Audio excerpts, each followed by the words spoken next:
শুভ নববর্ষ, মানে ইংরাজি হ্যাপি নিউ ইয়ার এর সঙ্গে একটু বক্তব্য বলছি। আমরা যা কিছু মানে পিছনে ফেলে এসেছি, অনেক লোকের সঙ্গে আমরা সাক্ষাৎ ছিল, বন্ধুত্ব ছিল, তাদের মধ্যে অনেকেই নেই। এই বছরে তাদের সঙ্গে আর যোগাযোগ করতে পারবো না।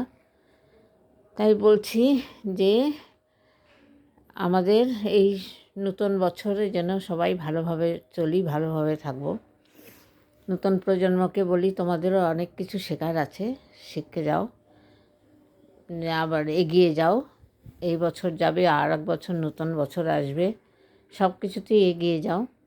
আর আমরা বয়স্ক মানুষ, আমরা আর কি করব, এই নতুন পুরনো স্মৃতিগুলোকে মনে করা আর নতুনের দিকে ভাবনা চিন্তা করা।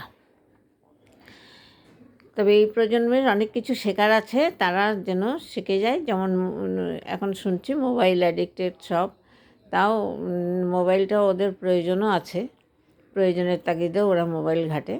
তবে এমন কিছু করো না যাতে তোমাদের বাবা মার অশান্তি ভোগ হয়, সেইভাবে তোমরা চলবে আর নতুনের দিকে এগিয়ে যাবে। পড়াশোনা যারা করছো পড়াশোনা করবে, যারা চাকরি করছো তারাও করবে, ভালোভাবে মানুষের সঙ্গে বন্ধুত্ব সম্পর্ক রাখবে এবং মানুষের দুঃখ সমস্যা এগুলোকে নিয়ে হাসাহাসি করবে না, সবার সমস্যাকে নিয়ে করবে।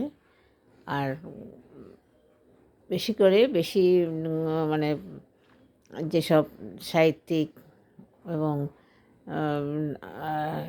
এই অবতাররা যা সব বলে গেছে সেগুলো সব মেনে চলবে, ভালো জিনিসগুলো সব গ্রহণ করবে, এটাই আমার বক্তব্য।